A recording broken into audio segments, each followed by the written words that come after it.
আমাদের মানব সভ্যতার যদি উন্নতি কখনো না হয়, তাহলে এ দেশ কখনো উন্নতি করতে পারবে না। তাই আমাদের নিজেদেরকে আগে বদলাইতে হবে, নিজেদের সিস্টেম।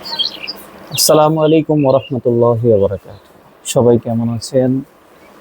আসলে ঘুম থেকে উঠেই গতকালকের যে ঘটনাগুলি বারবার মনে পড়তেছে। কি কি একটা অবস্থা শুরু হলো আমাদের দেশে, বলে। মানে আগুন যখন লাগে তখন মনে হয় চারদিকে শুধু একদিন দুই দিন পর পর শুধু আগুনই লাগে। আমাদের বাংলাদেশে এটা অহরহ হচ্ছে। মানে এই ঘটনাগুলিকে মনে হচ্ছে কি যে মনে মনে কেউ ইচ্ছাকৃতভাবে এখানে সেখানে আগুন ধরা দিতেছে। দেখেন, বড় বড় জায়গাতে আগুন লাগলো, গাজীপুরে এক জায়গায় লাগলো, সেটা আমার এক পরিচিত ভাইয়ের একটা গোডাউন পুড়ে ছাই হয়ে গেল।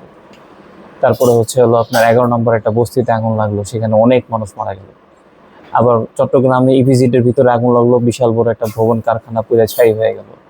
আবার আমরা শুনলাম গতকালকে বিমানবন্দরে আগুন লাগছে, কার্গো সেকশনে। তো কার্গো সেকশনে একটা জায়গাতে আগুন লাগছে, একটা জায়গাতে। সেই একটা জায়গা থেকে তিনটা জায়গা মনে করেন জ্বলে পুড়ে ছাই হয়ে গেল। তা ওইগুলো কি রপ্তানি পোর্টে। তো রপ্তানি জায়গা যেখানে মালগুলি এখানে এনে রাখা হয়, সেই জায়গাগুলিতে আগুন লেগে পুরো ছাই হয়ে গেল। ডিএচএল এর একটা সেকশন আগুন লেগে ছাই হয়ে গেল। বড় বড় রোল ছিল, তারপর পাশে কেমিক্যাল ছিল, সব পুরো ছাই হয়ে গেল। কিন্তু ফায়ার সার্ভিস কি যখন একটা সেকশনে ছিল আগুন, তখন কিন্তু ফায়ার সার্ভিস উপস্থিত ছিল, শুধু পারমিশনের অপেক্ষা করতেছিল। আগুন লাগা অবস্থাও পারমিশনের জন্য অপেক্ষা করে, তারা তাহলে কি বুঝায় বলেন? আমরা নিউজ এবং আমরা লাইভ থেকে যা দেখলাম যে আসলে এগুলি সবই ছিল পরিকল্পিত। হ্যাঁ, আমরা ঘটনা ঘটবে, আমরা চেয়ে চেয়ে দেখবো, দুই চারটা কথা বলবো, 2 দিন বলবো, শেষ। কিন্তু এরপরও কোনো পরিবর্তন আসবে না। বাংলাদেশে কখনো এটা পরিবর্তন আসবে না।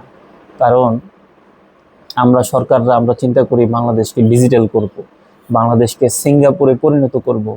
কিন্তু একটা জিনিস চিন্তা করে দেখেন, সিঙ্গাপুরের মানুষকে যদি আপনি বাংলাদেশে আইনা রাখেন, বাংলাদেশ সিঙ্গাপুর হবে। আর বাংলাদেশের মানুষকে যদি সিঙ্গাপুরে নিয়ে যান, সেই সিঙ্গাপুর বাংলাদেশ হবে। কারণ আমরা যে জাতি, আমাদের মানব সভ্যতার যদি উন্নতি কখনো না হয়, তাহলে এ দেশ কখনো উন্নতি করতে পারবে না। তাই আমাদের নিজেদেরকে আগে বদলাইতে হবে, নিজেদের সিস্টেমকে বদলাইতে হবে, পলিটিক্যাল সিস্টেমকে বদলাইতে হবে, প্রশাসনকে বদলাইতে হবে। যদি এগুলি না পারেন, তাহলে কোনোদিনও সম্ভব নয়।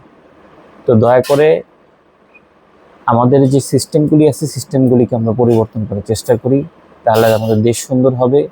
আর দেশ সুন্দর না হলে আমরা কখনোই ভালো থাকতে পারবো না। 2 দিন পর পর এই ঝামেলা, ওই ঝামেলা।